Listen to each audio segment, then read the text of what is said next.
Walt Disney's Sleeping Beauty. Long ago, there lived a good king named Stephen. For many years, King Stephen and his queen wished and wished for a child. At last, their wish came true. The king and queen named their daughter Aurora. A great feast was planned to celebrate the birth of the new princess. Everyone in the kingdom came to the feast. King Hubert arrived with his son, Prince Philip. The two kings decided that one day Philip and Aurora would marry. That way our kingdom will always be united, King Hubert told his son. 3 good fairies came to the feast. Each had a special gift for the princess. Flora waved her wand. I give you the gift of beauty. My gift shall be the gift of song, said Fauna. And my gift, began Merryweather. Suddenly, a blast of wind blew open the castle doors. A bright flame filled the room. Then the wicked fairy Maleficent appeared from the flame. You did not invite me to the feast, King Stephen, but I too have a gift for the princess. Maleficent pointed at the cradle. Before the sun sets on her 16th birthday, the princess will prick her finger on the spindle of a spinning wheel, and she will die. Seize that creature, shouted the king, but Maleficent disappeared in a cloud of smoke. Luckily, Merryweather still had her magical gift to give. The good fairy could not undo the evil spell, but she could soften it. Merryweather waved her wand. Sweet Aurora, she said, not in death, but just in sleep, the fateful prophecy you'll keep. From the slumber you shall wake, when true love's kiss, the spell shall break. King Stephen had all the spinning wheels in the kingdom burned. If there are no spinning wheels, he told the queen, our daughter will be safe from harm. The 3 fairies knew Aurora still wasn't safe. Flora had an idea. The fairies would secretly raise the princess themselves in a cottage in the woods. And no magic, Flora told the others, then Maleficent will never be able to find us. The fairies explained their plan to the king and queen. Reluctantly, the king and queen agreed. That night, 3 peasant women left the castle with a small bundle. The 3 women arrived at a cottage nestled deep in the forest. We must never call her Princess Aurora, Flora told the others. Her new name is Briar Rose. 16 happy years passed. Briar Rose grew into a lovely young woman. She did not know she was a princess, and she had never heard of the evil fairy. But Maleficent had not forgotten the princess. For years her soldiers had searched the kingdom. At last, they gave up. We've checked every cradle, they told Maleficent. Fools, she shouted. You've been looking for a baby all these years. Maleficent turned to her pet raven. You are my last hope. Search for a maid of 16 with hair of gold. Go, and do not fail me. The raven flew off into the night. The next day was Briar Rose's 16th birthday.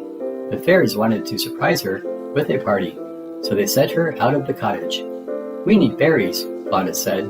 Lots of berries, added Flora. Don't hurry back, called Merryweather. The fairies set to work. Flora made a dress. Fauna baked a cake. This dress looks awful, declared Merryweather. The fairies needed a little magic. Meanwhile, Briar Rose was singing to the forest animals. She told them all about a prince she had met in her dreams. Nearby, Prince Phil was riding his horse. When he heard Briar Rose singing, the prince couldn't resist joining in. For a little while, they sang and danced together. What is your name? Prince Philip asked. Why, it's...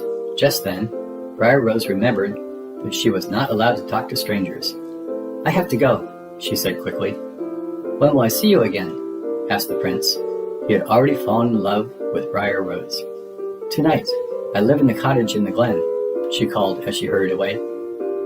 Back at the cottage, Fauna had fetched their magic wands. She waved her wand. Now the cake was perfect. Flora changed the dress she had made into a beautiful pink gown. It should be blue, said Merryweather. She made the dress blue.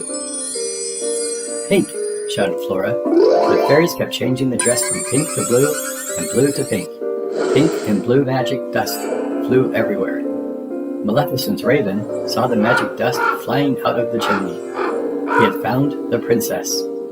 Back he went to tell Maleficent. Just then, Briar Rose returned to the cottage. "Surprise!" the fairies shouted. "Oh, this is the happiest day of my life," cried Briar Rose. "I met the most wonderful young man. He's coming here tonight." The fairies could see she was in love. "But that's terrible," said Fauna. "Why?" asked Briar Rose. The fairies told Briar Rose that she was really Princess Aurora. She had to return to the castle that very night, and she had to marry a prince. Aurora was very unhappy. She would never see the young man she had met in the forest again. Yet everyone in the castle was happy. King Stephen couldn't wait to see his daughter, and King Hubert couldn't wait for her to marry Prince Philip. When they arrived at the castle, the fairies left to fetch the king and queen. No sooner had they gone than a magic ball of light appeared. Aurora followed it up the stairs to a small room. Maleficent was waiting for her with a spinning wheel. Aurora had never seen a spinning wheel before. She reached for the spindle. "Touch it," Maleficent hissed. Aurora touched the spindle and fell into a deep sleep. The three fairies had been searching for Aurora. They found her lying on the floor, fast asleep. The fairies placed the princess on a bed. "She'll sleep until she is kissed by her true love," sighed Flora. "Perhaps he is the young man she met in the forest." "He was coming to the cottage tonight," remembered Merryweather. "Let's meet him there," said Flora. "But first, let's put everyone in the castle to sleep. That way, no one will know what has happened." The fairies cast a spell over the entire castle. Soon, everyone was fast asleep. Prince Philip had already arrived at the cottage. He had decided to marry the girl he had met in the forest, instead of Princess Aurora. Maleficent's soldiers were waiting for him. They tied up the prince and brought him to the Forbidden Mountains. Maleficent told Prince Philip that the girl in the forest was really Princess Aurora. She was sure he would never escape to wake his sleeping beauty. But the three fairies realized what had happened. They sneaked into the dungeon and freed the prince. "Take this magic sword and shield to protect you," said Merryweather. The prince set off to rescue the princess. Maleficent tried to stop him.